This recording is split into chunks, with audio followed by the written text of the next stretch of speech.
Jesus na hindi kumain.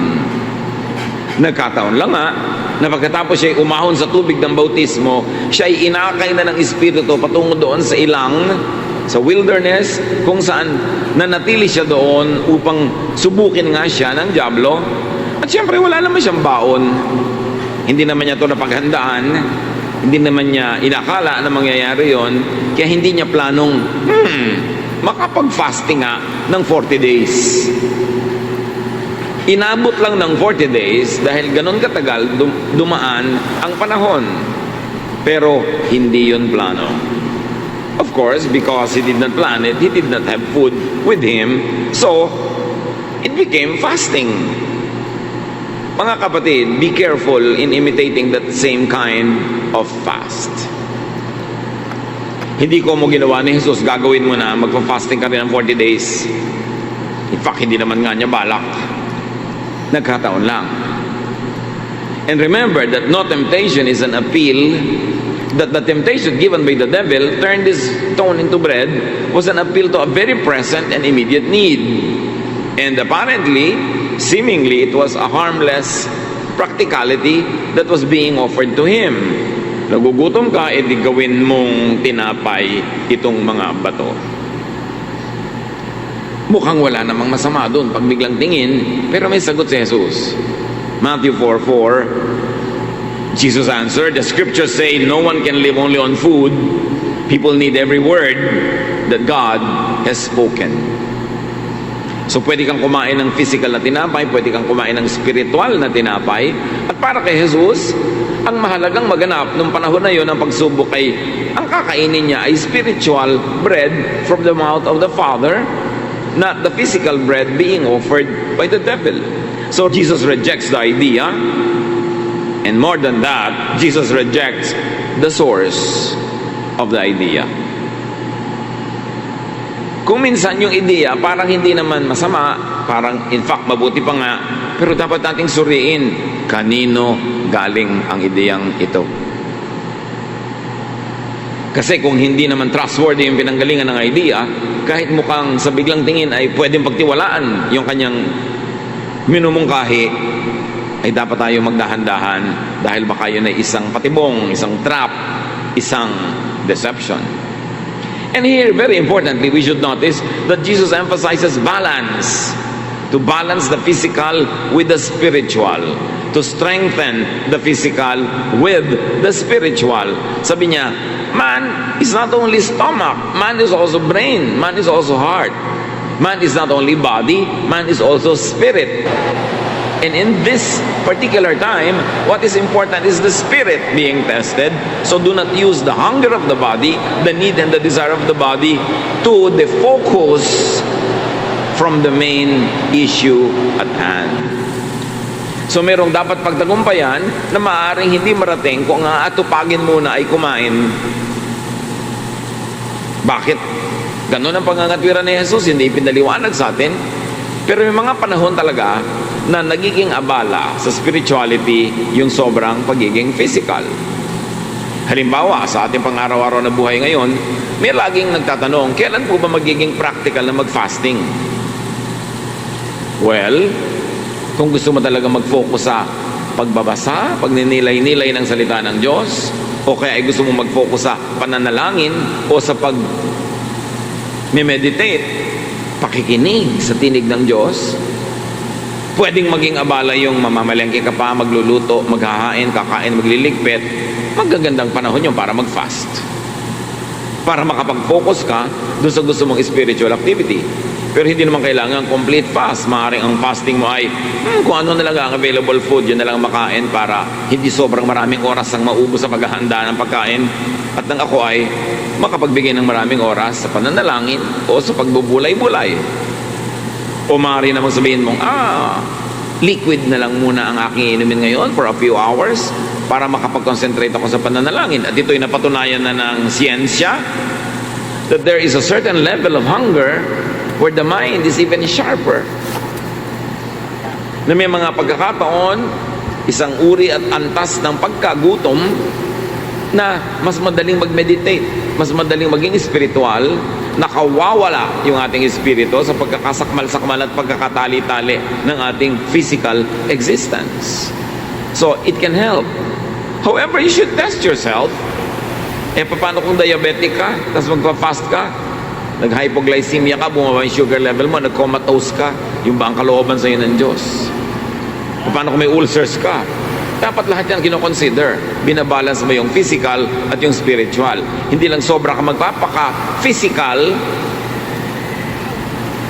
na damage na yung spiritual aspect mo, at hindi rin yung sobra ka magpapa-spiritual, na na-damage naman ang yung physical person. Balance dapat. Health, godliness, is all about balance. So Jesus was saying, man is not only a body, he is also a spirit. And I'm here for a spiritual purpose, so don't make me get defocused from that to focus only on bread, which is very physical. However, on ordinary circumstances, of course, you should eat when you are hungry. And it is not wrong to look for food. Pero yung particular temptation ni Jesus na yun, merong purpose na hindi siya dapat mawala ang paningin niya dun sa kanyang layunin, dun sa dapat maganap. Matthew 4:5-6. Next, the devil took Jesus to the holy city and had him stand on the highest part of the temple. The devil said, "If you are God's son, jump off. The scriptures say, God will give his angels orders about you. They will catch you in their arms and you won't hurt your feet on the stones." Sa templo sa Jerusalem, ang templo ay nasa gilid ng bangin. Nasa mataas na bahagi ng lungsod. Ang lungsod ay isang bundok. Nasa tuktok ng bundok. At sa gilid ng isang bangin na matarik, nandun ang templo. At sa kagilid-giliran ng bakuran ng templo, may toreng mataas na talagang katabing-katabi ng bangin. At dito dinala ng diablo si Jesus. Sabi niya, nasa pinakamataas na bahagi tayo ng syudad, nasa bundok tayo. Tapos nandito pa tayo sa Temple Mount. At sa templong ito, nandito pa tayo sa ituktok ng tore. Ang dami-daming tao sa baba. Sasamba, magdarasal, natitipon sila sa malawak na bakuran ng templo. Ito na ang oras para gawin mong entablado ang templong ito at magdrama ka para ka mapansin at hangaan at kilalanin. Etong dapat mong gawin, sabi ng diablo. Magpatihulog ka. Normally, ang huhulugan mo, yung bangin sa baba na punong-puno ng mga bato na matatalim, matitigas na bato. At ang mga batong ito ay basang-basa ng dugo. Dahil sa mga umaagos na dugo mula sa hayop na kinakatay at iniaalay sa templo. Kaya yung lugar na yon ay puro dugo sa baba. At doon pinapalundag nitong si Satanas, si Jesus. Sabi niya, total, sabi naman sa scriptures, hindi ka papayagan ng Diyos na ni magalusan. Hindi sasayad sa bato ang iyong talampakan. Sasaluhin ka ng mga anghel. So why don't you do it? The temptation is to prove oneself. It is an appeal to pride.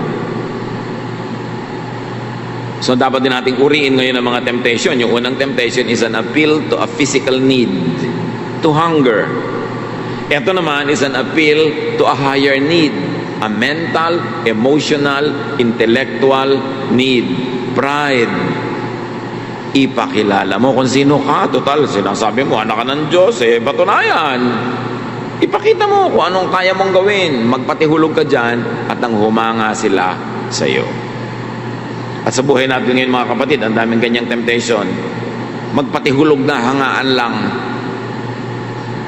Lumagay na sa panganib para lang magkaroon ng audience, para lang sumikat. At meron pa ditong isang twist. Gumamit ng verse ang diablo. Kasi ang sagot sa kanya ni Jesus, verse Kaya lang maling paggamit. Hindi lahat ng gumagamit ng verse, hindi lahat ng paggamit ng verse tama. Napakadaling pilipitin ng mga verses para masabi ng sino mang gustong magsalita ng anuman ang gusto niyang sabihin. Kaya hindi ko mo may verse pagtitiwala ka agad. hindi ko may verse, susunod ka agad. Suriin mo, tama ba yung paggamit? Pag sinunod ko to, magpapahulog ako dito. Tama ba yun? Tama ba magpasikat ako dito? So mali ang gamit ng verse. Jesus had just been baptized and affirmed by God. At may isang lesson dito, after a big moment, usually temptation follows. Pag may dumating sa ating buhay na malaking tagumpay, malaking bagay, usually may kasunod yon na tukso. Tuksong maging mayabang, o kaya tuksong maging malungkot. Maraming mga tao pag galing sa isang malaking awards night, sila yung binigyan ng award, sila yung sikat, pag uwi, malungkot. Temptation din na ganon. So babantayan ang ating sarili matapos ang isang malaking event, isang malaking tagumpay. Because people get this temptation very often. Matthew 4:7, Jesus answered, the scripture also say, do not try to test the Lord your God. So Jesus replies with scripture again. Sabi niya, sinasabi rin sa Bible na huwag mong susubukan ng Diyos. Na, sige nga Diyos, kung talagang anak mo ko, patunayan mo nga, i-protect mo ko, tatalon ako. Sabi, sinusubukan mo na ang Diyos noon. Sabi, huwag mong gagawin yun. Hindi mo kailangang ilagay yung Diyos sa pagsubok. So don't test yourself, don't test God, and very especially, don't let others test you. Huwag kang magkukol ng dare. The devil gave a dare. Sige nga, dare. Kano sa ating arami ang uto-uto? Pag na-dare, call. Sige nga, kung matapang ka, tapakan mo ang paan niya. Tatapakan mo nga para mo patunayan. Sige nga, kung talagang magaling ka, pahiyain mo siya. Kung talagang matapang ka, lahat na matatapang na lalaki, lumabas dyan, makikipagsuntukan sa akin, lalabas ka nga. Do not accept foolish dares. Wise people, avoid them. Matthew 4:8-9. Finally, the devil took Jesus up on a very high mountain and showed him all the kingdoms on earth and their power.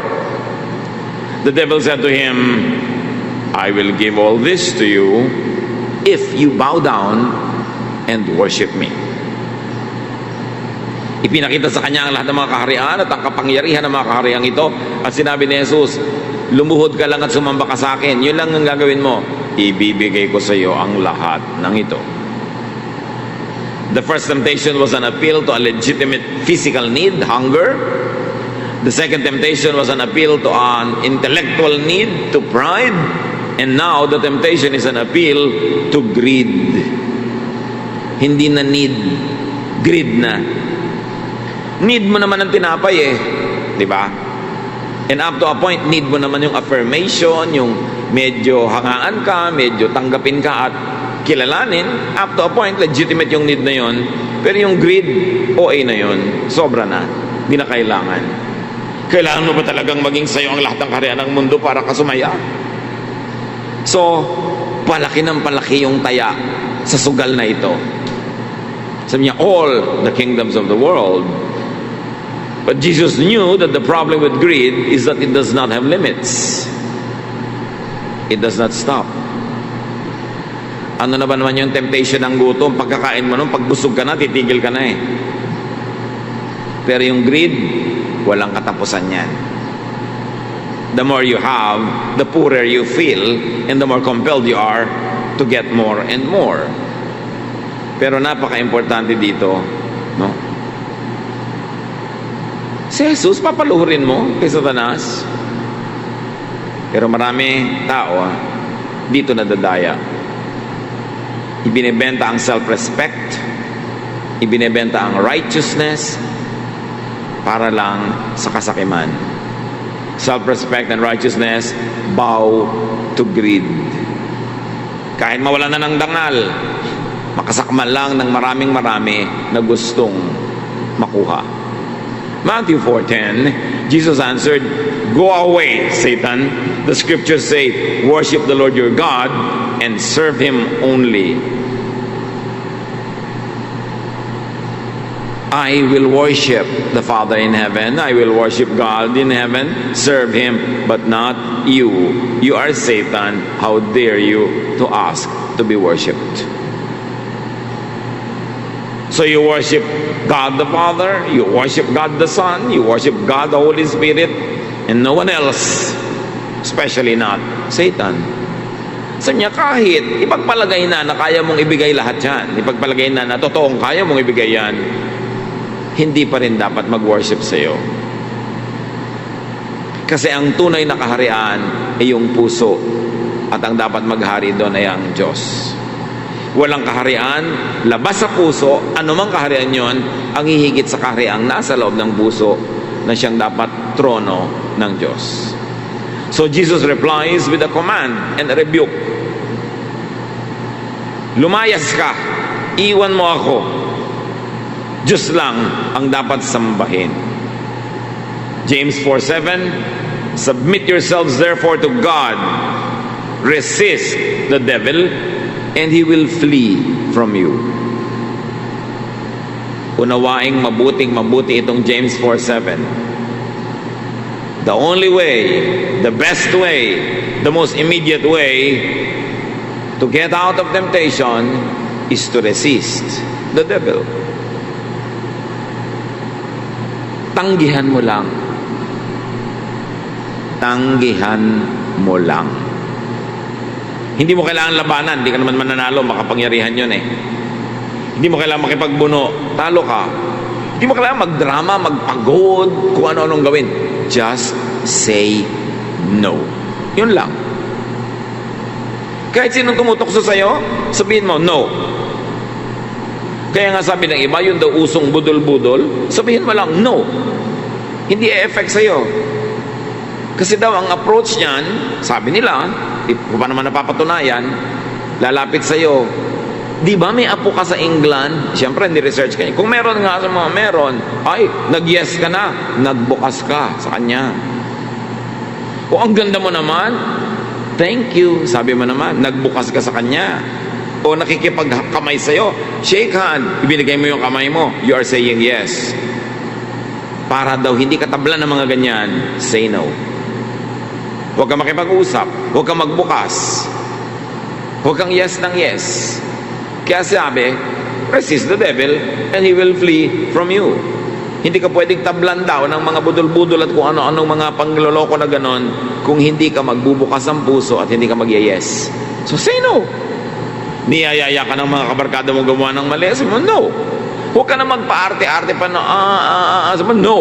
Hindi no, tatalsik yun. Alam niyo ba na kahit gaano kakaliit na tao o kahit gaano ka mukhang kahina, pag nag-no ka, ang lakas mo. At yun ang tunay na lakas. Pero yung laki-laki mong tao, yes ka ng yes, mahina ka nun. Kaya pinipili ang pinatanggap at sinasabihan ng oo. So Jesus replies with a clarification of position that God is to be worshipped, Satan is not to be worshipped.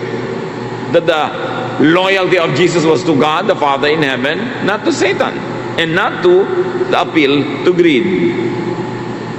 When you are facing temptation, know your position. You are a child of God. And knowing that, panindigan na anak ka ng Diyos, tumanggi ka by the power of the Holy Spirit, walang magtatagumpay na tukso. Kaya ka natukso kasi nag-yes ka, ganun lang kasimple yun. Kaya huwag mong sisihin ang diablo, huwag mong sisihin ang bato, huwag mong sisihin ang mga Hapon, ang mga Kastila, nag-yes ka kasi. Kaya ka natukso. Matthew 4:11, then the devil left Jesus, and angels came to help him. Tatlong kabiguan, tatlong no, talsik ang diablo. And angelic ministration came after Jesus won the battle. Win and comfort awaits you. Lose the battle and face more battles and more losses and more vexations. You want comfort? Win your battle first. Because the comfort follows after. Not before, not during. But even during temptation, pray for help. Why? Because prayer creates. Prayer moves. Prayer delivers. Prayer produces. Napakahalaga ng dalangin. Ngayon, isang bahagi ng tukso yan, at meron tayong nais isa pang tuklasin at lalo pang pagtuunan ng pansin tungkol sa tukso. Many times, the tempter or the so-called devil is not really Satan. It's not really an evil spirit, not an outside person or force, but one's own inner self. Kadalasan ng tukso sa sariling isip nanggagaling. Sa sariling puso nagmumula. At meron pang isang uri ng tukso. Akala mo tinutokso ka ng dyablo, yung pala tinutokso ka lang nung kalahati mo, kasi may kalahati ka, nahahati ang iyong loob. There's dissonance, there's division between conflicting values and conflicting realities. Halimbawa, gusto mo ng atis. Every single cell in your body likes this atis. Gustong-gusto mo itong atis na ito.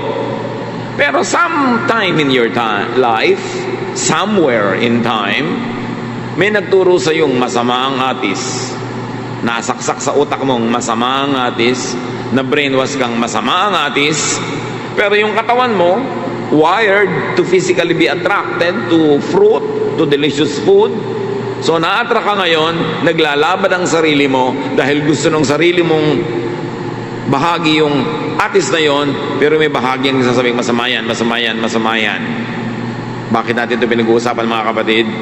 Hindi lahat ng akala natin masama ay masama nga. Hindi lahat ng ikinaka-guilty mo ay dapat nga ika-guilty. Marami tayong mga guilt, marami tayong pag-uusig ng budhi, hindi dahil masama talaga yon, kundi dahil na kondisyon ng utak nating isipin na masama iyon.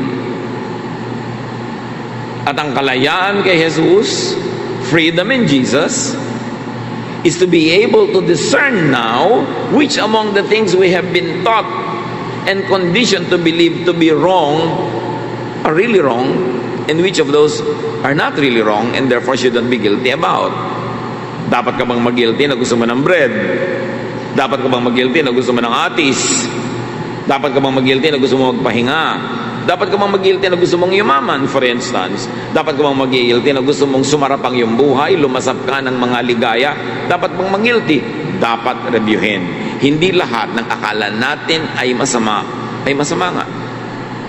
Pero merong akala natin masama talaga. Pero dapat suriin. Ito kasi ang sakit ng maraming relihiyoso, laging guilty kahit hindi naman dapat. May ikinaka-guilty, merong ikinakabagabag na hindi naman dapat ikabagabag. May mga sarap at ganda ng buhay na iniiwasan na hindi naman dapat iwasan, na kondisyon lang siya na dapat kung maka-Diyos ka, lagi kang nagdurusa, lagi kang nagtitiis, lagi mong hindi binibigyan ng saya, ng ligaya ang iyong sarili, ang iyong katawan, kasi of the devil yan. Yan ang dapat reviewin. At ang pag-review, ang mga katuruan ni Jesus.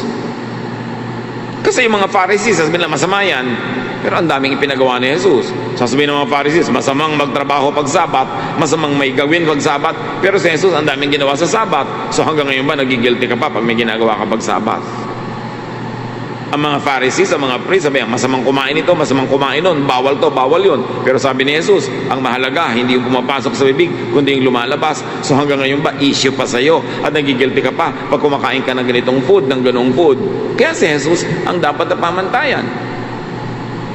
Maraming mga tao sa lipunan na nililibak, kinakawawa, minamasama, ay pinupuwera, binabato ng mga tao sa turo at udyok ng mga Pharisees and priests, pero hindi ipinabato ni Jesus, hindi niya hinusgahan, hindi niya kinawawa, hindi niya ipinuwera. So, sa utak mo, sino ang nagahari? Ang Pharisees ba o si Jesus? Dapat nating suriin.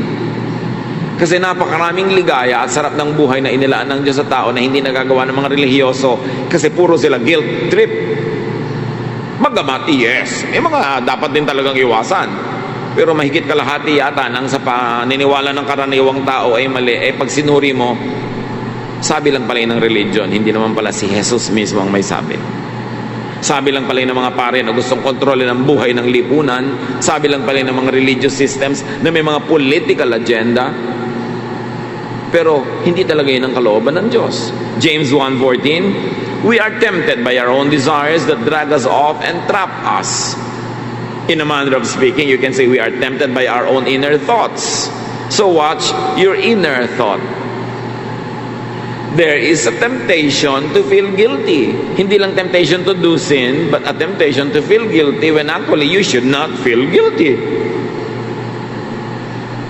Yung mga very, very basic biological needs and processes of the body, dapat mo ba talaga ikang guilty yun? Ang Diyos ang lumikha ng iyong katawan at alam niya ang lahat ng pangangailangan ng katawan na yan. Sabi sa Bible, I am fearfully and wonderfully made. You created me in my mother's womb.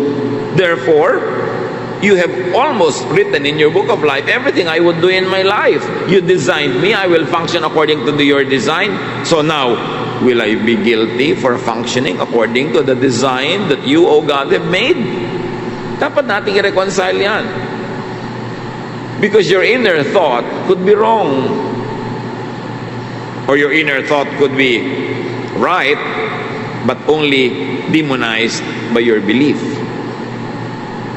Meron ka sigurong gustong gawin, hindi naman ka dapat mag-guilty, pero pinapasama ng iyong pananalig. So do not needlessly blame and credit the devil. The devil is not omniscient, not omnipotent, not omnipresent. Hindi niya alam lahat, hindi niya kaya lahat. So huwag natin laging sabihin, si devil ang gumagawa. He cannot be two places at one time. So madalas, tayo lang gumagawa. And one of the great ministries of the devil is to make you feel guilty. Why? When you are guilty, you are not happy. You don't have peace. Hati ang iyong loob. At sabi ni Lord, huwag mong isipin, kung nagdadalawang loob ka, itatanggap ka ng pagpapala sa Diyos. Dapat buo ang loob, hindi hati. Hindi nagdadalawang loob. Kaya pag lagi kang pinagdadalawang loob ng sarili mo, isipin mo, galing ba sa Diyos o galing ba sa kay Satanas itong pagdadalawang loob ko? Yung sobra kong pag-condemn sa sarili ko, sobra kong pag-condemn sa iba, sobra kong pag-condemn sa ganitong pagkain, sa ganung gawain, talaga ba na dapat kong i-condemn? Do not feel more guilty than necessary, and do not unnecessarily condemn yourself and others. Do not unnecessarily make yourself and others feel guilty. Yung mga ibang Kristiyano, ang yan ang ministry nila. Imbes magbigay ng comfort, ang ibinibigay sa kapwa, guilt. May nakalagay pa sa t-shirt, God saw what you did. Usually, negative ang context nun. Hindi naman ibig sabihin nun, God saw the good thing you did. Usually, ang ibig sabihin nun, God saw all the evil that you did. Tanggalin mo nga yung t-shirt mo at harap-harap ka sa akin dito para ako pagiltihin. Yung ba ang ministry mo? Ngat-ngatin ang aking puso? Pasakitan ang aking loob? Bigyan ako ng mga bangungot, tanggalan ako ng peace of mind. Hindi ba ang sabi ni Lord, my peace I give to you? And God gives and forgives. Tapos maraming religyoso, walang ginawa kundi pagiltihin ka, pahirapin ang iyong loob, usigid ka. Hindi yan galing sa Panginoong Jesus. Galing yan sa Pharisees. So review your concept of sin and temptation. Baka exaggerated. Hindi naman pala sin, akala mo sin na. Many innocent, natural human desires and needs, many needful thoughts and deeds had been needlessly demonized by faulty reading, interpretation, and application of Scripture. Maraming malinis naman, hindi naman marumi, okay lang naman, na iniisip, ginagawa, kinakailangan ng tao, ang pinasama ng maling pagbabasa, pag-a-apply, pag-i-interpret ng Scripture. Scripture is not wrong, but the interpretation can be very wrong. And the application can be very oppressive when Jesus says, I have come to give you life and a full life at that. I came to set you free. 2 Timothy 2:15. Do your best to win God's approval as a worker who doesn't need to be ashamed and who teaches only the true message. So anong sinasabi dito ng sulat na ito? May mga nagtuturo, kahiya-hiya ang ginagawa nila kasi ang itinuturo nila, hindi yun ang true message. So either malisyoso sila, minamali nila talaga yung sinasabi ng scripture, o nagkakamali lang sila, akala nila yun ang sinasabi pero mali pala, pero ang effect mali pa rin yung teaching. So hindi ko mo teaching, hindi ko mo may verse, tama na, dapat mong suriin, salain sa standard ni Jesus. Tama ba yan kay Jesus? Papasaya ba yan kay Jesus? Ipatuturo pa ba yan ni Jesus sa'yo? O itutuwid na rin niya? Ang daming itinuwid ni Jesus ibig sabihin maraming baloktot. So, hindi lahat ng usong katuruan, hindi lahat ng paniniwalang relihiyoso ay tama. Kasi kung tama na yun lahat, di hindi na kailangan dumating si Jesus. Tama na pala, ba't pa siya darating? Di redundant.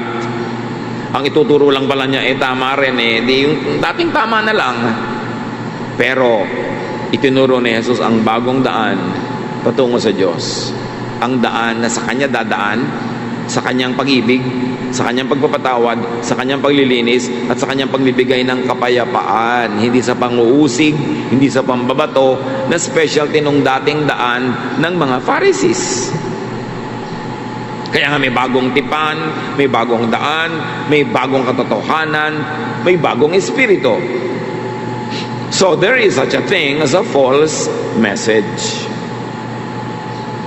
Paano kung doon sa false message ka napakapit? Di, lugi ka. And there is such a thing as false messengers. Ang Panginoong Hesus mismo, sabi niya sa Matthew 15, 6-9, at ang kausap niya, the religious leaders of Israel, you nullify the word of God for the sake of your tradition. You hypocrites, Isaiah was right when he prophesied about you. These people honor me with their lips, but their hearts are far from me. Isipin nyo yan, si Jesus sasabihin niya sa mga religious leaders ng Israel, hindi kayo totoo, fake kayo. Tama si Isaiah, noon pa. Inuulit ko lang ngayon, hindi ito bagong kahayagan. Sagana lang kayo sa satsat. Sumasamba lang kayo at nagbibigay ng parangal sa Diyos sa inyong mga salita, pero hindi yan totoo. Hindi yun totoo. Malayo sa akin ang inyong puso. Matigas ang inyong puso. Hindi mapagmahal, hindi mapagkupkop, hindi mapagpatawad. Kabaligtaran ang ginagawa ninyo. Pinapahirapan nyo ang mga tao, pinapahirapan nyo ang kanyang buhay. So they worship me in vain. Your teachings are merely man-made rules. Sabi niya, they worship me in vain. Their teachings are merely human rules. Yan ang sabi ni Jesus sa mga religious leaders ng Israel. Bali, wala ang pagsamba niyo sa akin. Ang mga turo niyo, imbento lang ng tao.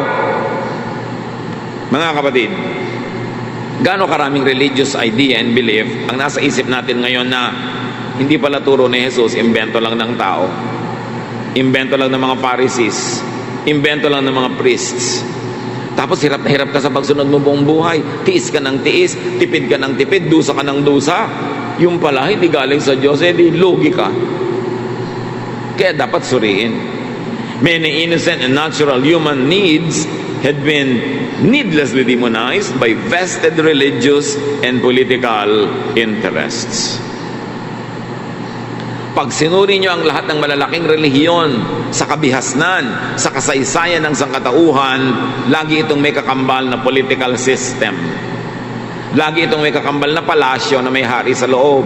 Lahat ng matatanda, malalaki at malalawak na mga relihiyon sa kasaysayan ang nag-define ng isang nation, ng kanilang political ideals, ng kanilang military propaganda and activities, ng kanilang kabihasnan.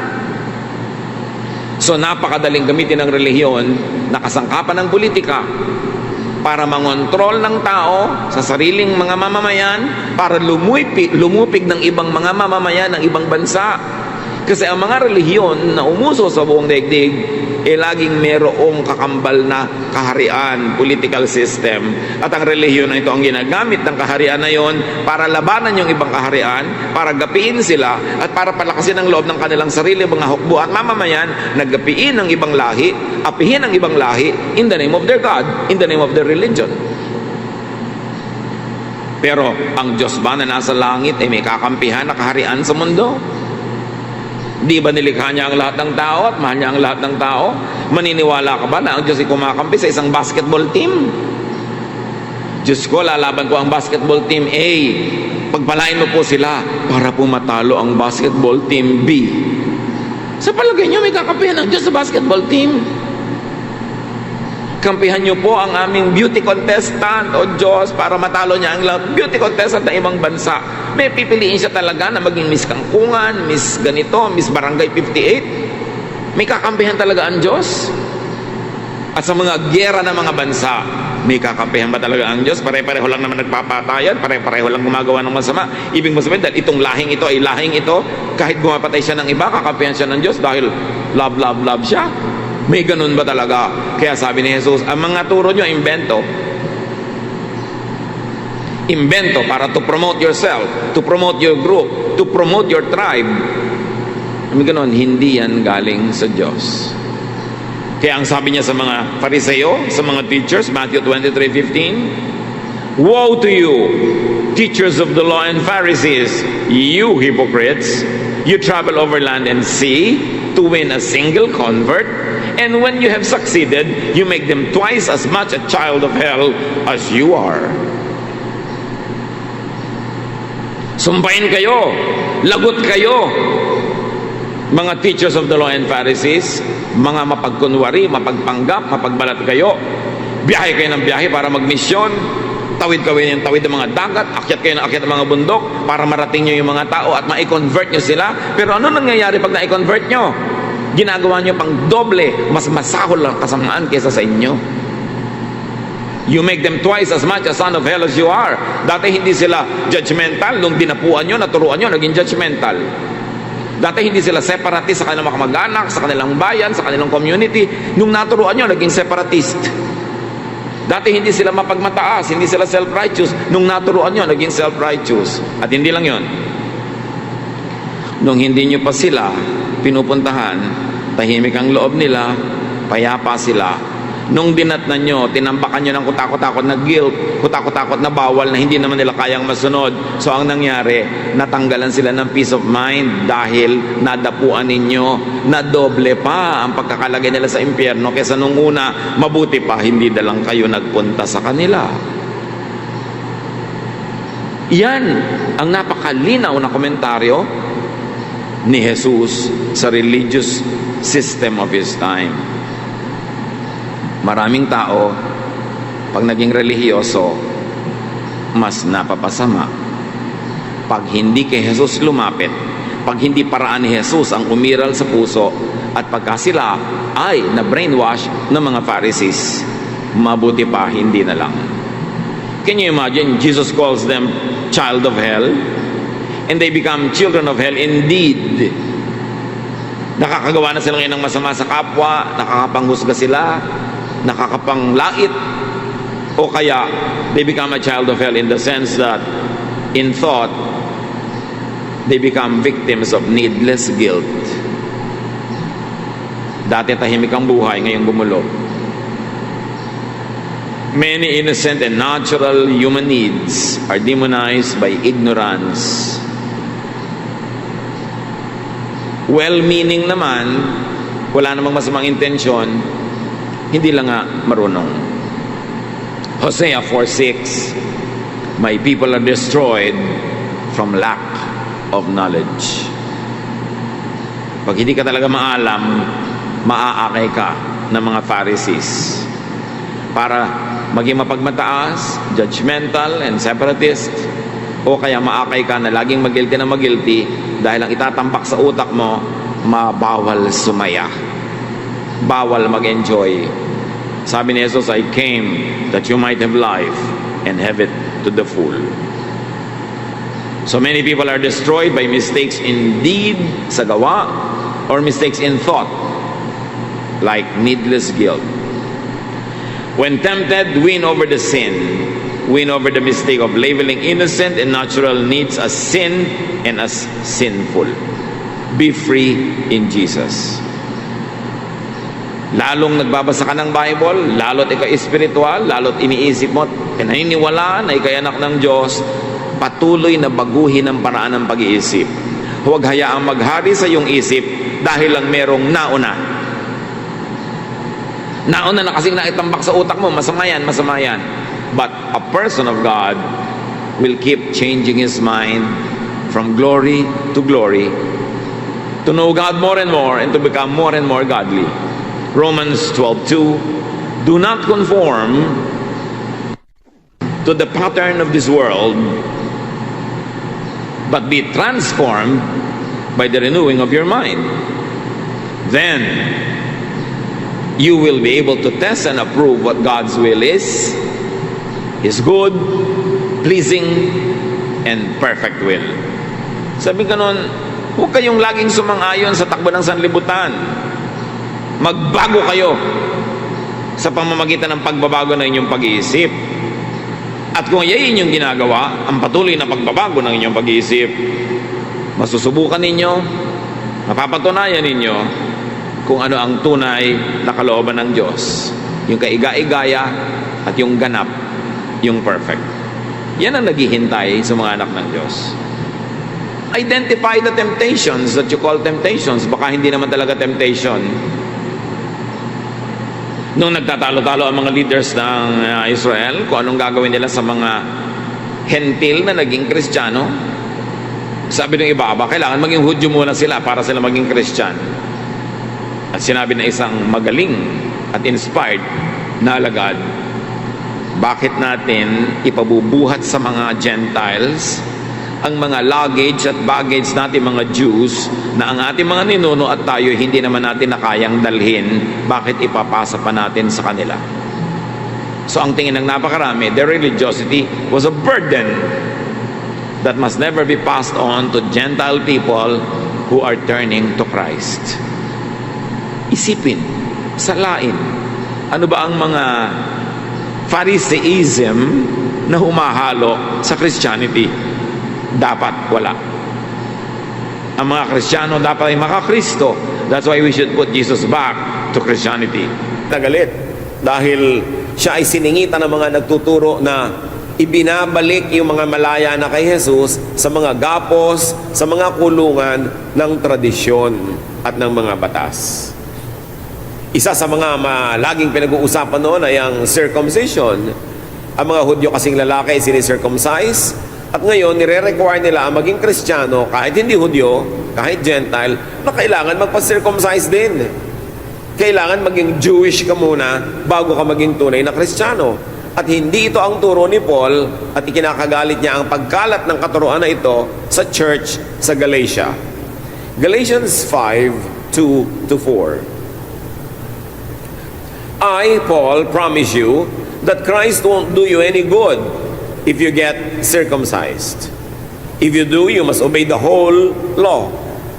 And if you try to please God by obeying the law, you have cut yourself off from Christ and His wonderful kindness. Sabi niya, wala kayong mapapala na ang tatandaan nyo na ay magpapatuloy pa kayo. Hindi nyo kailangan yun dahil kay Kristo, malaya na kayo mula sa utos na yan na inutos sa mga ninuno ng mga Israelita. At sabi, kung susunod din lang kayo sa isang kautosan, sundin nyo na lahat. Kasi hindi pwedeng isa-isa lang, dapat lahat-lahat. At kung sisikapin ninyo na mapagwagian ang pabor ng Diyos sa pamamagitan ng pagsunod sa kautosan, binabaliwala nyo ang ginawa ni Jesus, pinuputol nyo ang relasyon nyo kay Jesus, dahil si Jesus ang koneksyon nyo sa Ama, hindi ang pagsunod sa mga batas. Pag umasa kayo sa pagsunod sa mga kautosan, kailangang putulin nyo ang relasyon nyo kay Jesus at doon na lang kayo umasa sa batas or sa law. Malinaw ang sinabi ni Pablo, obey one and you must obey all. At napakalinaw dito sa sinabi niya na ang paniniwala at pagsunod sa mga kautosan bilang daan tungo sa Ama at sa kaligtasan, ay siyang pinakamalaking kontra sa gawain ni Kristo. Kasi ang gawain ni Kristo ay iturong manalig sa Kanya, at sa pamamagitan ng ginawa niya sa krus, ang lahat ng kasalanan ay nababayaran at tayo nakakapasok sa presensya ng Ama. Pero ang kautusan ng lahing mga Hudyo, ang daan patungo sa Ama ay purity, cleanliness, done by obedience and complete submission to the law. Magkaibang daan yun. Merong napakatarik at napakataas na bangin na kailangan mong akyatin by works through the law, at biglang merong escalator or elevator na patungo sa Diyos Ama sa langit through Jesus by faith. Dalawang magkaibang paglapit sa Diyos. At sinabi ni Paul, pag umasa kayo sa gawa, umasa kayo sa law, umasa kayo sa righteousness which is achieved by people, binabaliwalaan nyo ang ginawa ni Jesus para sa inyo, tinatanggihan ninyo ang libreng inaalok niyang kaligtasan, at pilit nyong sinisikap to earn it for yourself, then you cut yourself from Jesus. And you are hopeless, because if you obey one, you must obey all. And sadly, you cannot obey all. Of course, the law means the 10 Commandments and the 613 other laws called mitzvots na kailangang i-observe ng mga relihiyosong Israelita. Sabi sa James 2:10, if you obey every law except one, you are still guilty of breaking them all. Kung ipinagmamalaki mo na 99% ng law ay nasusunod mo, pero 1% hindi mo nasunod, naku, baliwala, nasayang ang pagod mo, ang tingin pa rin sa'yo, sinful. Baliwala. Guilty ka pa rin of breaking all. Kasi ang pagsunod sa law, everything or nothing. Perfect or nothing. People under the law inevitably become lawbreakers and sinners. Why? Because they could not obey the whole law all the time, and the law required perfect obedience. Sabi sa Romans 3:23 tuloy ni Paul, all have sinned and fall short of the glory of God. Sino yung all? All people who are under the law. The Jews. Everyone who is under the law that cannot obey the law 100%, guilty of not obeying only one, becomes guilty of disobeying all. Sabi, all have sinned and fall short of the glory of God. Meanwhile, linawin natin that the law was for the Jews. Ang kautusan ay para sa mga Hudyo. Legally, technically, in the view of the Lord, the law, only the Jews were sinful because only they were given the law. Sa kanila lang ipinagbawal yung mga bawal, therefore, sila lang ang pwede ngayong magkasala pag hindi nila nasunod ang lahat ng bawal. Exodus 20, verses 1 and so on. And God spoke all these words. I am the Lord your God, who brought you out of Egypt, out of the land of slavery. You shall have no other gods before me. So they were given the first commandment and the second and so on. Pero sino ang kausap dito nung ibinigay ang utos? Ang bayang Israel.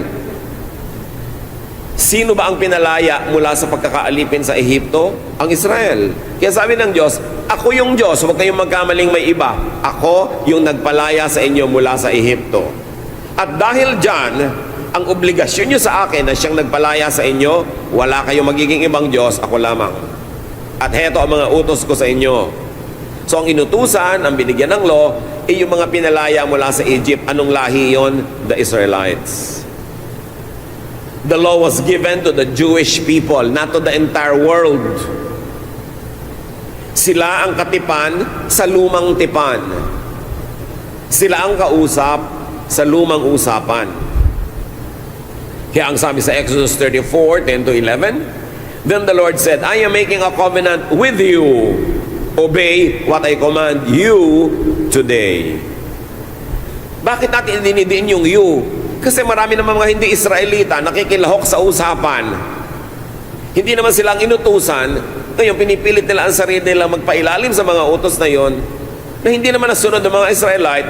At syempre, hindi rin lalo masusunod ng mga non-Israelites. Kaya dapat malinaw, sino ba ang binigyan ng mga utos na yan? Tayo ba o sila? The transaction was between God and the Jewish people. The transaction did not involve non-Jews.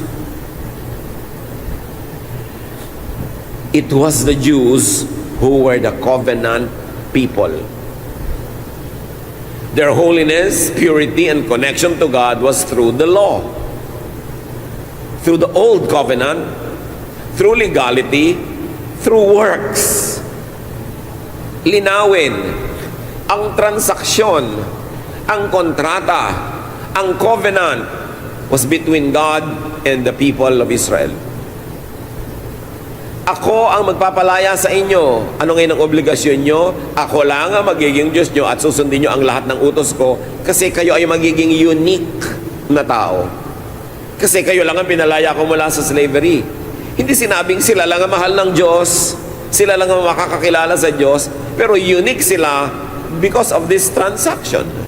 Unique sila dahil nagkaroon ng usapan.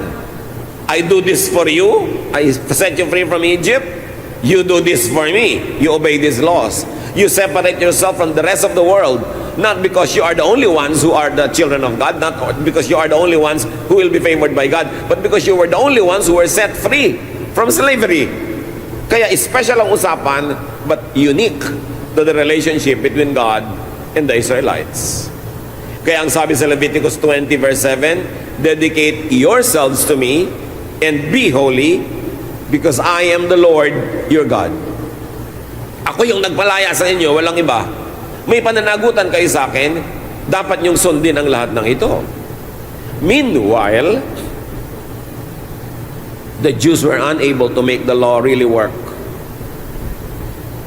They were unable to really obey the law. The Jews were unable to become holy because of the law. Sabi ng Diyos, kayong bayan na pinalaya ko mula sa Israel, kailangan maging banal kayo. At ang paraan sa kabanalan ay ito. Sundin nyo ang lahat ng batas na ito. Ganito kayo maggugupit ng inyong patilya. Itong kakainin nyo, ito hindi nyo kakainin. Huwag kayong gagawa pag Sabbath. Ito hindi nyo pwedeng gawin. Ito pwede nyo gawin. Ganito, ganyan, ganyan, ganyan. Yon ang paraan para maging katanggap-tanggap sila sa Diyos. Pero sa kanila yon ibinigay. At dahil sa dami na idinagdag nila, ang ibinigay lang naman ng Diyos yung 10 utos dinagdagan ng kanilang mga pare, ng kanilang mga religious leaders, ng kanilang tradisyon ng 613 other laws called mizbots, governing every detail of life. Naging part na yon ng usapan na susundin nila bilang isang bayan at wala namang makatupad. Kaya dahil sa batas na ibinigay sa kanila at sa karagdagang mga batas na ipinasa nila sa kanilang mga sarili, naging guilty tuloy silang lahat dahil di naman nila makaya. Romans 3:10, as it is written, no one is righteous, not even one. Meaning, no one is righteous when measured by the law. Not one will pass the test. Romans 3:20, for no human being will be justified in his sight by works of the law, since through the law comes knowledge of sin. Sabi niyo, hindi niyo na kaya. Therefore, walang makararating sa Ama sa pamamagitan ng paraan ng mga Jews, sa pamamagitan ng kanilang pagsunod sa mga batas na hindi naman nasusunod lahat. Walang makakarating sa Ama sa pamamagitan ng mabubuting gawa, ng hindi pagkain nito, ng pagsusuot ng ganon, sa ganitong tamang gupit ng buhok. Hindi yan ang daan patungo sa Diyos. You will fail. Kaya nung ang mga naging Kristiyanong Hudyo, dahil may mga Hudyo hindi naging Kristiyano, nanatiling Hudyo, nire-require nila na ang mga Gentile or non-Jews na naging Kristiyano ay magpaka-Hudyo rin. Anong sabi ng kanilang leader? Acts 15:10, now then, why do you try to test God by putting on the necks of Gentiles a yoke that neither we nor our ancestors have been able to bear? Nagtatalo-talo yung mga Jewish Christian leaders. Dapat ba o hindi dapat na pilitin pa ang mga hindi Jew na magpakahudyo, sumunod sa kanilang mga utos at tradisyon, tulad ng magpa-circumcise, tulad ng huwag kumain ng ganito, tulad ng ganito dapat, ganun. Sabi ng leader, bakit nyo ginagalit ang Diyos? Sa pamamagitan ng pagpipilit na ipasan at ipulupot sa leeg ng mga Gentiles na hindi naman Hudyo, ang mga batas ng Hudyo, na pati tayong mga Hudyo ay hindi naman nakasunod. Why are we requiring them to obey laws that we ourselves nor our ancestors were able to obey? And then, kaya napakaganda ng ministry ni Jesus. Dahil pagod na ang mga Hudyo sa pagsunod sa mga batas, hirap na silang magpanggap na nakakasunod, at doon sa nakakaya nilang sundin ay sobra talaga silang napapagod. Anong bigla ang sabi ni Jesus sa Matthew 11:28-30? Come to me, not to the law, all of you who are weary and burdened by the law, and I'll give you rest. Take my yoke upon you, not the yoke of the law, and learn from me, not from your laws. For I am gentle and humble in heart, not like your Pharisees, and you will find rest for your souls. For my yoke is easy and my burden is light. Itong kapahingahan na iniaalok ni Jesus ay hindi yung akala ng maraming kapahingahan mula sa kasalanan ng sanlibutan, mula sa pag-inom, sa paglalasing. Although, naibibigay yun ni Jesus. Pero ang tinutukoy dito ay kapahingahan sa pagod na relihiyoso. Yung pagpapagod in a religious way. Yung pamamanata, yung pagtitika, yung pagtitiis, yung pag-aayuno, pagpipigil sa sarili, lahat ng pagsunod sa mga haba ng buhok, haba ng damit, doon pinagpapahinga ni Jesus yung mga yung mga Hudyo niyang kausap. Yun naman ang unang kausap eh. Later on, the message of Jesus was brought by Paul and the other apostles to the Gentiles. The same message, but the original recipients were the Jewish people. Sila ang pinagpapahinga ni Jesus mula sa kanilang pagiging mga pusakal na Hudyo. So pinakakapagod ng relihiyon. Pero hindi rin kayo nailalapit sa Diyos. Napipilitan lang kayo magkunwari, magbalat kayo. At yung mga konting nakakasunod, sa ilang nasusunod nila, nagiging mayabang at self-righteous at judgmental. Napakapangit ng nagiging bunga sa inyo ng inyong relihiyon. Kaya sabi ni Jesus, magpahinga na kayo mula sa lahat ng yan. At sinabi pa ni Pablo sa Galatians 3:10-11, for all who rely on the works of the law are under a curse. As it is written, cursed is everyone who does not continue to do everything written in the book of the law. Clearly, no one who relies on the law is justified before God, because the righteous will live by faith. Sabi ni Pablo, lahat kayo na umaasa na makakarating sa Diyos, katutuwaan ng Diyos dahil sa pagsunod nyo sa mga batas ng Israel, ay kayo ay kumukuha lang ng sumpa. Isinusumpa ang sino man, no, na hindi perfectly makakasunod sa law. So ba't kayo doon susunod? Sabi niya, napakalinaw, walang sino mang umaasa sa law ang magiging katanggap-tanggap sa Diyos. Dahil ang tunay na tatawaging righteous o banal ay yung naniniwala kay Jesus. They will live by faith in Jesus, not by relying on their works in obeying the law. Kaya sa lahat ng gulo at hirap na ito ng Israel, enter Jesus. Pumasok sa bigla. The Jews who believe in Jesus are, by grace, freed from the law. They are freed from the covenant which they could not keep. Dapat nagpasalamat ang buong Israel nang dumating si Jesus. Dahil yung pagkakatali nila sa law ay nalagot. Ang pagpapakahirap nila sa pagsunod sa law para tanggapin ng Diyos ay pinadali. Sapagkat ngayon kung mananalig sila kay Jesus, ang kamatayan ni Jesus ay sapat ng bayad sa kanilang lahat ng kakulangan sa pagsunod sa mga batas. In Jesus, all the commandments were fulfilled. Hindi dahil iginiit niya sa mga taong sundin yon, kundi siya na ang sumunod para sa lahat at namatay siya para bayaran ng pagkukulang ng lahat. Kaya ngayon, para ka nalang maligtas, hindi mo na aakyatin yung matarik na bangin ng works through the law, but sasakay ka sa elevator by faith in Jesus. Kaya sinabi, pag tinanggihan mo pa itong elevator na ito at iginiit mong akyatin yung bundok na yan na mag-isa, para kang kumuha ng sumpa sa sarili mo kasi hindi mo magagawa. Wala namang nakagawa. Kaya nga ipinadala na si Jesus. Jesus fulfilled the law, paid the price, and satisfied the old covenant. Yung lahat ng utang ng mga Israelites sa Diyos Ama, binayaran ni Jesus. Kaya bayad. Kaya pwede sila ngayong makarating sa Ama sa pamamagitan ni Jesus. Sabi ng 1 Peter 2:24, He Himself bore our sins in His body on the tree or the cross, so that we might die to sins and live for righteousness. By His wounds, you have been healed. Sa bayad ni Jesus, malaya ka na. Hebrews 10:14, For by one sacrifice, He has made perfect forever those who are being made holy. Minsan lang na namatay si Jesus, isang bayad, sapat para sa kasalanan ng lahat noon, ngayon, at mga darating pang saling lahi. Dahil kay Jesus, salvation by grace is God's gift. Salvation by works is your accomplishment, and it is clear that nobody could accomplish it.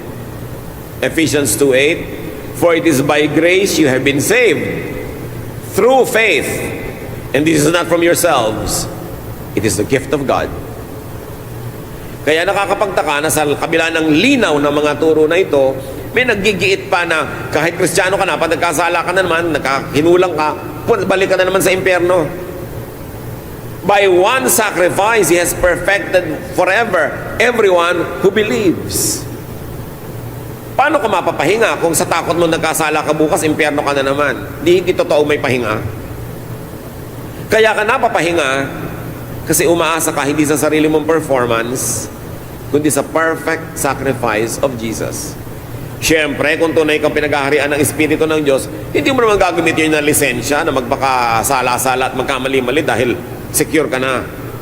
Dahil ang Espiritu ng Diyos sa iyo ang mag-uudyok sa iyo lalo pang magpakabuti at magpakatino at magpakabait.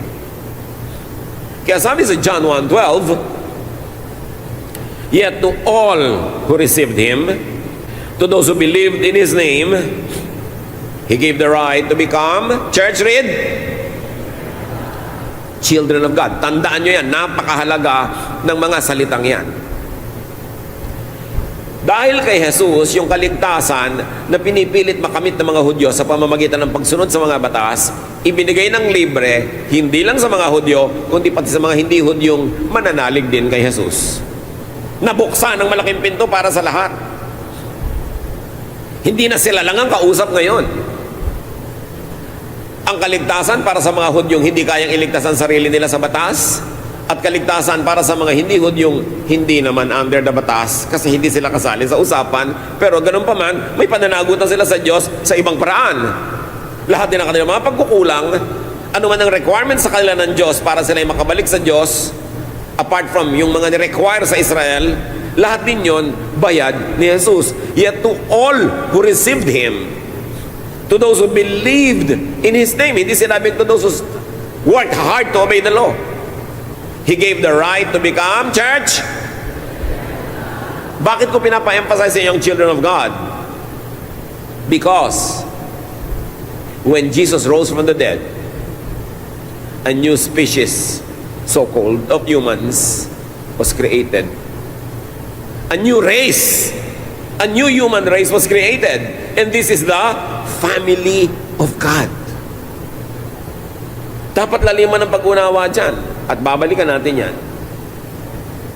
Pero ang mahalaga, grace was given to the Jews and to everyone else, to all.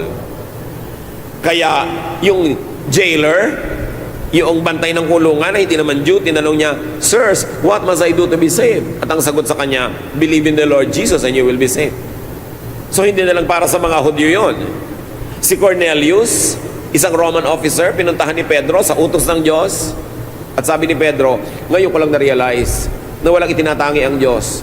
Jew or Gentile, mahal niya. At pinapunta niya ako kay Cornelius, isang Roman and therefore a non-Jewish person, para ito rin ay maligtas kay Jesus. Si Philip, the foremost evangelist after whom our country was named, si Philip, was used by God to preach to the Ethiopian eunuch. Una, hindi yun Jewish, Ethiopian nga, at eunuch pa considered unclean by the law of Israel. Pero siya din welcome kay Jesus. The Syrophoenician woman who pleaded for her daughter, una sinubukan siya ni Jesus, sabi, ako ay para lang sa mga Hudyo. Sabi, kahit naman po mga aso ay kumakain ng mga tira-tirang nalalaglag sa mesa mula ng mga amo, kaya bigyan niyo ko kahit tira. At sabi ni Lord, kita niyo, walang ganyang pananalig kahit sa mga Israelita, ha? At ang pamilyang ito pinagpala ni Jesus. The man possessed by legions who lived in an area where there was a big piggery business, therefore hindi sila mga Hudyo, pinuntahan ni Jesus, pinalaya rin, minahal, iniligtas. Dahil kay Jesus, ang kaligtasan ay napunta sa lahat. Yung makitid na usapan ng Diyos at Israelites lamang, pinalapad, isinama ang lahat. At ngayon, hindi isinama under the law, kundi isinama under grace by faith in Jesus. Napakahalaga ng ministry ni Jesus. At bakit niya pwede kayang gawin yun? Kasi anak siya ng Diyos. Gustuhin ko mamatay para sa inyong lahat, I'm sure hindi ko kayo kayang iligtas. Baka sarili ko lang, kulang pa yung sacrifice ko sa sarili ko. Kayo pa ang mailigtas ko. Gusto nyo mamatay para sa amin, hindi kayo pwede maging Savior, kasi tao lang tayo na maraming kulang. Pero si Jesus, na anak ng Diyos, ang halaga ng kanyang buhay ay mas mahalaga sa buhay ng lahat naong nabuhay at namatay, nabubuhay ngayon, ipasisilang pa lang, kaya niya sagutin ang lahat. Kaya siya lang, by one single sacrifice, salvation becomes available to all. Salamat, not by works, because the works never worked for the people of Israel. Salamat, it is by grace. To those who believed Him, who called upon His name, He gave the right to become children of God. No longer children of Satan, children of God. Are you one of us? Anak ba kayo ng Diyos? Hindi dahil banal tayo, ha? Yes, palakpakan nyo ang Diyos dyan. Naging anak tayo ng Diyos, hindi dahil tayo banal. Pero dahil anak na tayo ng Diyos, banal na tayo sa tingin ng langit. Kahit sa pang-araw-araw, nagkukulang-kulang tayo. Kaya nga may 1 John 1:9, we can confess and get restored. Kaya dahil doon, we can rest.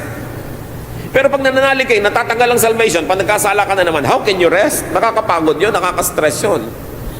But the mere fact that Jesus said you can rest means you can rest. Jews who believed in Jesus were set free from the law. Kaya ang sabi ni Paul sa Galatians 5:1, it is for freedom that Christ has set us free. Not for bondage again. Pinalaya kayo para kayo maging malaya. But ngayon kayo, naghahanap na naman ng tali. Ba't naghahanap na naman kayo ng kulungan? Para sa inyo at para sa kapwa nyo. Through Jesus, the Jews could bypass the law. Kaya galit sa kanya ang mga Jewish religious leaders, kaya siya ipinapatay, kasi sa kanila, blasphemy yun. Kalapastangan ng malaki na pwedeng hindi ka na sumunod sa batas. Kaya kinailangang ipapatay nila si Jesus. John 8:36, so if the Son sets you free, you will be free indeed. Previously, the Jewish people's way and door and entry to God was through the law, through works. But this never worked. Hindi tumalab, hindi effective, walang nakasunod, lalo't dinagdagan pa nila ng marami. So they were given a new and a perfect way, a door, an entry to God through Jesus by faith, by grace. Kung meron kayong kaisa-isang katuruan na dapat maunawa mula ulo hanggang paa, pabali-baligtarin man kayo ay hindi kayo malilito, that we are saved not by works, not by the law, but by faith in the perfect work of Jesus. And this is not your accomplishment, it is the goodness of God. Yan ang dapat maintindihan. Yan lang ang katuruan na dapat talaga ipaglaban. Yung mga iba, huwag na kayo makipagyera sa mga katuruan, tungkol sa mga damit, mga diet, kung ano-ano. Binaliwala na yon ng grasya ng Diyos through Jesus. Bagamat kung gusto ng ibang sundin, hindi bahala sila. Pero huwag nilang i-impose sa iba. Kasi hindi yun ini-impose sa atin ng Diyos. Kung choice mo, bahala ka, it's your choice. Pero hindi dapat igiit sa iba at hindi dapat husgahan ng iba na ayaw. John 14:6, kaya naman nasabi ni Lord ng ubod ng linaw, I, not the law, am the way, and the truth, and the life. No one comes to the Father except through me. Again, akala ng iba, yung ibang way na pinag-uusapan dito ay yung I, not alak, not drugs, not adultery, not sin. Hindi yun ang way. No. Ang tinutukoy dito, not the law. Sabi niya, ako ang daan, hindi ang mga batas na yan. Ako ang katotohanan at ako ang buhay. Walang makakarating sa Diyos sa pagsunod sa mga batas na yan, kung hindi sa pananalig lang sa akin. Napakahalagang mensahe ito na ituro Kung malinaw sa atin ito mga kapatid, hindi tayo mapapakali na hindi natin tinuturo sa ating buong pamilya, mga kamag-anak, mga kaibigan. Kasi walang ibang daan kundi ang pananalig kay Jesus. Tapos ang dami nating nakikita mga tao hirap na hirap sa buhay. Namamanata, nag-aayuno, nagsusugat sa sarili, nagpapahirap kung ano-ano pinupuntahan ng mga masisikip, siksikan sa paghahanap ng daan patungo sa Diyos. Libre na nga kung mananalig ka na lang kay Jesus. Dapat nilang malaman. Hindi dapat silang laitin o pagtawanan o baliwalain. Dapat turuan. Sayang ang elevator at escalator sa dami ng pinipilit umakyat sa matarik na bangin, tapos naglalaglagan lang at hindi makarating sa taas. Hirap na hirap. Very importantly, sabi sa Colossians 1:15, the Son is the image of the invisible God, the firstborn over all creation. Si Adan, firstborn ng taong lupa. Si Jesus, firstborn ng taong espiritu. Kaya sinabi, si Jesus daw ang panganay. Siya ang firstborn over all creation. What creation? This creation of the family of God. A new species, so to speak, of humans was created through Jesus. Sabi sa 1 Corinthians 5:17, therefore, if anyone is in Christ, he is a new creation. The new creation has come. The old is gone. The new is here. So, tingnan nyo sarili nyo, tingnan nyo katabi nyo, mukhang siya pa rin yung dati. Pero, kung tinanggap niya si Jesus, at siya'y na kay Jesus na, ang tingin sa kanyang langit, iba na siya. Hindi na siya ang dati. Yan ang sinasabi nating ibang lahi. Dati, parang napaka-special na lahi ng Israel dahil sila ang patungo sa Diyos at may usapan at may kontrata sa kanila ang Diyos na hindi naman nila natupad yung part nila. Kaya inalok si Jesus. Pero ngayon, ang napaka-special na lahi, ang family of God. At sino yung family of God? Sino mang tumanggap kay Jesus, nanalig sa Kanya, He gave the right to become children of God. This is the family of God. This is the new creation. This is the new race, loved and favored by God. A new race, no longer the Jewish race, but the family of God was born through Jesus. Dati walang family of God, meron lang Israel. Tapos iniisip nila, sila lang yung favored, kanila lang ang lahat. Ang hindi nila nare-realize, sa kanila lang ibinigay yung utos na hindi naman nila nasunod. Pero sa pamamagitan ni Jesus, may bagong lahi na nabuo. Hindi na yun nakabase sa dugo, kulay ng balat, hindi na nakabase sa lalaki ka ba o babae, malaya ka ba o slave, kundi nakabase na sa pananalig kay Jesus. Ano ka man, sino ka man, taga saan ka man, you are a member of the family of God. At itong pamilyang ito, ang sasalubong kay Jesus sa kanyang muling pagbabalik. At ang pamilyang ito ang makakasama ng Diyos habang panahon. So kasama ka ba sa pamilyang ito? Kasama na ba ang nanay mo? Pati biyanan, isama. Lahat isama Because to all who received Him, kaya sabi ng John 1, 12 to 13, yet to all who received Him, to those who believed in His name, He gave the right to become children of God. Children born not of natural descent, nor of human decision or a husband's will, but born of God. Sabi, itong pamilyang ito, hindi yung dahil ipinanganak ka ng nanay mo kung saang lahi ka nang galing. Hindi na yon. Pinanganak kang muli. You were born again into the family of God because you were born of the Spirit, not born of your mother or any human decision. This is now God's family. At ang sabi sa 1 John 3:2 sa pamilyang ito, dear friends, now we are children of God, but what we will be has not yet been made known. But we know that when Christ appears, we shall be like Him, for we shall see Him as He is.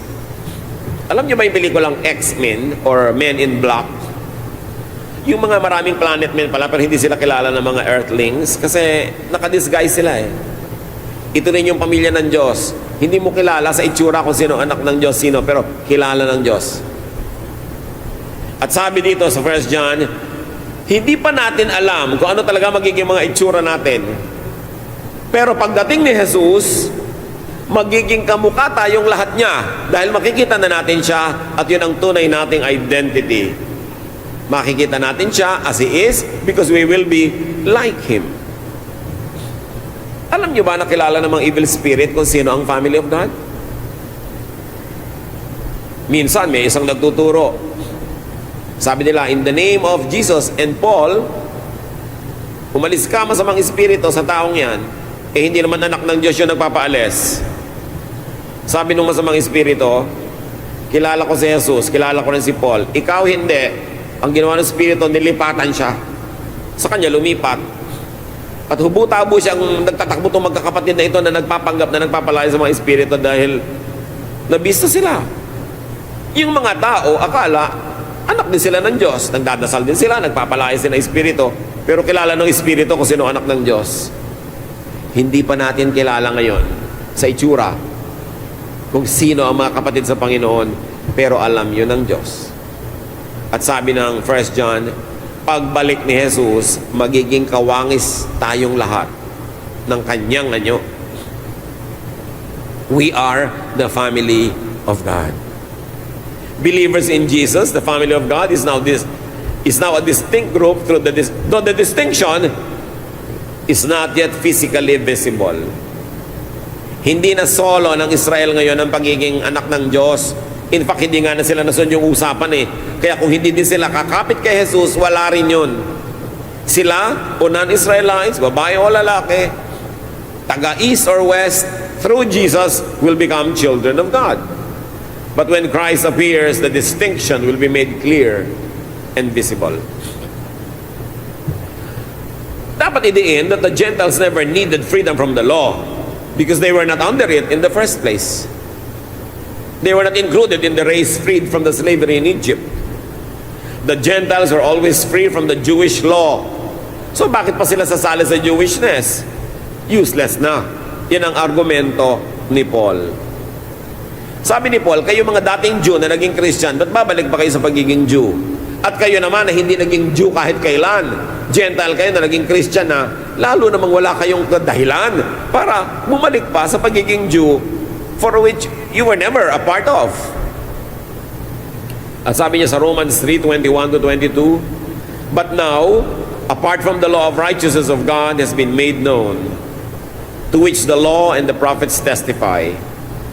This righteousness is given through faith in Jesus Christ to all who believe. Kaya galit din ang mga Jews kay Paul eh, tulad ng galit sila kay Jesus. Sabi kasi ni Pablo, may ibinigay na ang langit na daan patungo sa Diyos at hindi ito yung daan sa pamamagitan ng Jewish law. Ito yung daan sa pamamagitan ng pananalig kay Jesus. Kaya kahit saan magpunta si Paul, binubugbog siya. Tinutulak sa bangin. Ikinukulong. Sinasaktan ng mga Hudyo kasi ganun din ang ginawa nila kay Jesus. Ayaw nila na yung mga pari nila, yung mga katuruan nila ay mawala sa pagkokontrol sa mga tao. Gentiles only needed Jesus, not the law, to connect to God. Tapos ngayon, meron pang mga Kristiyano na ginagaya nila yung mga Hudyo na naman. Pati suot ng mga Hudyo, terminologies ng mga Hudyo, fiesta ng mga Hudyo, ginagaya nila samantalang parang hindi naman isinulat yung Galatians. Andot kay linaw-linaw. Sabi sa Galatians 3:26-29, "So in Christ Jesus you are all children of God through faith. For all of you who were baptized into Christ have clothed yourself with Christ. There is neither Jew nor Gentile, neither slave nor free, nor is there male and female, if you are all one in Christ Jesus. If you belong to Christ, then you are Abraham's seed and heirs according to the promise." Ang lahat ng ipinangako kay Abraham, hindi pwedeng tanggapin ng mga Israelites kasi hindi sila naging masunurin. Ngayon ay ibibigay na sa mga hindi Israelites na mananalig kay Jesus. Yung nakalaang mga pamana na sana ay sa mga apo ni Abraham, ang ituturing na ngayong mga apo ni Abraham ay hindi na mga Hudyo lamang, kundi mga Hudyong naniwala kay Jesus at mga Gentiles na naniwala kay Jesus. There is no need for Gentiles to convert to Judaism. There is absolutely no need for Gentiles to imitate the Jews, to become children of God. Like the Jews who were set free by Jesus from the law and given only the law of love, Gentiles would also be governed by one law, the law of Jesus, which is the law of love. John 13:34-35, ang linaw ng sabi ni Jesus, "A new command." What kind of command? New. A new command. Ano ibig sabihin ng new? May bago na. Wala na yung luma. "A new command I give you. Love one another as I have loved you. So you must love one another. By this everyone will know that you are my disciples, if you love one another." Dati, everyone will know that you are the people of Israel by what you eat, by what you don't eat, by what you do on the Sabbath, by the clothes you wear, etc., etc. Sabi, doon nakikilala ang mga lumalapit sa Diyos. Sabi ni Jesus, hindi na ganon. Ngayon, makikilala na ang mga tunay kong tagasunod kung sila'y maibigin sa pag-ibig nila sa kapwa at sa isa't isa. Makikilalang tama kang mananampalataya hindi dahil sa version ng Bible na binabasa mo. Hindi dahil sa iyong fashion or what you wear. Hindi dahil sa iyong diet. Makikilala ka dahil sa iyong pagmamahal sa iyong kapwa-tao. At sabi ni Jesus, kung merong dapat na identity ang mga mananampalataya, ito ang identity na mahalaga, that you love like I love. So the Jews who had become Christians would be foolish to submit themselves again to the law from which the original recipients had already been set free. Kaya ang sabi ni Paul sa kanila sa Galatians 3:1, "You foolish Galatians, who has bewitched you?" Sabi, kayo na mga Galatians, nagpapakahangal kayo. Sino ang nangkulam sa inyo? At matapos ko kayong turuan ng salvation by faith, ngayon may nagturo, sumingit habang nakatalikod ako, that you should be Jewish, that you should be saved by works, at nanalig naman kayo, malaya na kayo, babalik kayo sa tali. Sabi niya, "You are foolish, you Galatians. Who has bewitched you?" Galatians 5:1 and 4. It is for freedom that Christ has set us free. Stand firm then, and do not let yourself be burdened again by a yoke of slavery. You who are trying to be justified by the law have been alienated from Christ. You have fallen away from grace. May mga nagtatanong lagi, ano po ba yung mga kasalanan na walang kapatawaran? Ano ba yung mga paano how to fall from grace? Eto, sinabi ni Paul ang isang paraan. Pag binaliwala mo ang kaligtasang libre sa pamamagitan ng pananalig kay Jesus at iginiit mo na naman ang pagsunod sa mga kautusan ng Israel, you fall from grace. Nawawala yung pabor sa iyo ng Diyos. Sige, maghirap ka, magdusa ka, earn your salvation. Ganun ang mapapala mo, and you can never earn it. The Christian is free to do anything that Jesus does not prohibit. Bakit natin ito itinatanong? Kunwari kasi ang maraming Christian, free in Jesus. Saved by faith, not by works. But in actual practice, in many churches, sa oras na tanggapin mo si Jesus, ligtas ka na, ibabalik nila sa iyo ang lahat ng laws at dadagdagan pa ng iba. Kaya eto ka na naman, katulad ka na naman ng dating Israelite, nakatali, nakakulong sa isang katerbang laws. Dumadami pa tulad ng bawal magkulay ng buhok. Parang wala naman yata yan sa sinabi sa mga verses. Bawal maghikaw ang lalaki. Bawal maghikaw sa pusod. Huwag mag-anak sa binyag. Huwag pumunta sa namatay mong lola na merong misa dahil hindi ka member ng church na yon. Ang daming batas. Kahit nangingisay na ang mga kamag-anak ko sa probinsya, huwag kang a-absent sa Sunday school. Really? Siyempre, hindi ka dapat absent talaga sa mga trabaho ng church, lalo ko ikaw yung servant. Pero may mga excusable event naman. Dahil tayo na may malaya, hindi nga tayo tali. Nagpapakabuti ka, nagiging faithful ka dahil you choose to do so, not because you are compelled. Dahil malaya tayo kay Jesus. Ang natira na lang ng isang utos ay ano? Love. Ano yun? The Christian is free to do anything that does not contradict Jesus' only law, love. So bago mo itanong sa sarili mo, bawal po ba ito, bawal po ba yun? Itanong mo, pag ba ginawa mo yan, magiging unloving ka sa iba. Pag unloving, hindi, bawal. Eh di free na po para tayo sa law, pwede ko na agawin yung asawa ng kapitbahay ko. Teka, loving ba sa kapitbahay mo na agawin mo yung asawa niya? Hindi po. They against the law of Jesus yan. In that case, that old law still holds because it must apply in love. Eh wala na po palang batas, di pwede na ako magnakaw. Loving bang magnakaw? Hindi po. Eh di, hindi ka pa dapat magnakaw kasi kasali yan sa love. Pero yung, pwede ko po bang kulayan ng violet ang buhok ko? Teka, magiging unloving ka ba sa amin kung violet yung buhok mo? Hindi po. Eh yung pala, di kulayan mo. Kaya lang, huwag naman yung mukha kang bumangon mula sa hukay. So, pwede ko po bang isuot ito? Yung nakabulwak na po ang aking dibdib?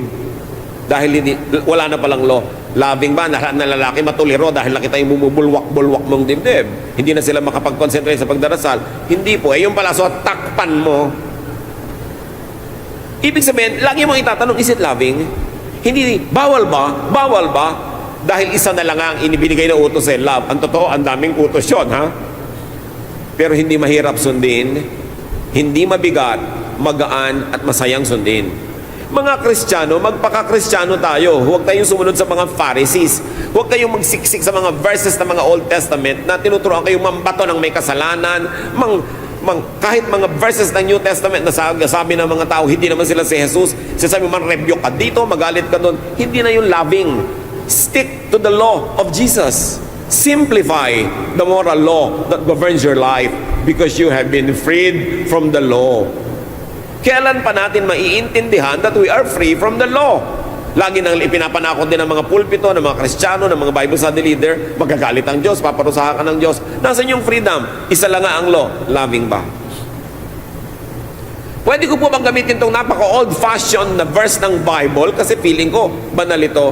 May intindihan ka ba ng mga tao hindi naintindihan ng Old English? Eh hindi po, nagkakapilipilipit nga ang dila nila eh. Loving ba yan? Gagamit ka ng version na madaling maintindihan ng mga tao para loving ka. Hindi mo papahirapan yung mga tao na gagawa ka ng church event kasabay ng lahat ng family reunion at family events. Lahat ng kalendaryong merong holiday ang mga family, may activity yung church. Eh paano kung isa lang na member ng family ang member ng church mo? Eh di wala siya sa pamilya niya. Loving ba yon para sa pamilya niya na absent siya sa lahat ng event dahil tinatapatan ng church ang activity, nakikipaglabanan yung church sa family ng believer? Loving ba yon? Kasi kung family friendly ka, hindi mo nalalabanan yung ganung mga event. Ang dami-dami namang events during the year. At merong 52 Sundays during the year. At the least. Bakit kakalabanin mo yung mga family event kahit yung pamilya niya hindi Kristiyano? Loving ba? Na ilayo mo ang isang mananampalataya sa kanyang sariling pamilya? Loving ba na yung isang ina ng tahanan, wala kang ginawa kundi pagtrabahuhin sa church, hindi na nakakapagsaing, hindi na nakakapaglabas sa bahay nila? Loving ba yun? Kaya dapat nga nating reviewin what does it mean to follow the love of Jesus? The Christian is free to do anything that loves. Example, the woman caught in adultery. The law required that she be stoned to death. Loving ba yun? Of course not. So ang ginawa ni Jesus, iniligtas niya yung babae mula sa pagkakabato. Pero sabi niya, sin no more. You are free to follow the example of Jesus, not to throw stones at people, but to love them even if they were caught in adultery, but to restore them. Yun ang ibig sabihin ng Kristiyano. Ibig naman walang pinakaiba yung Kristiyano sa mga Pharisees Parang pare-pareho lang. Mas mahigpit pa nga. Mas mahirap ang pakisamahan. At mas maraming ipokritong Kristiyano. Kasi pagka naging totoo ka, hindi ka tatanggapin.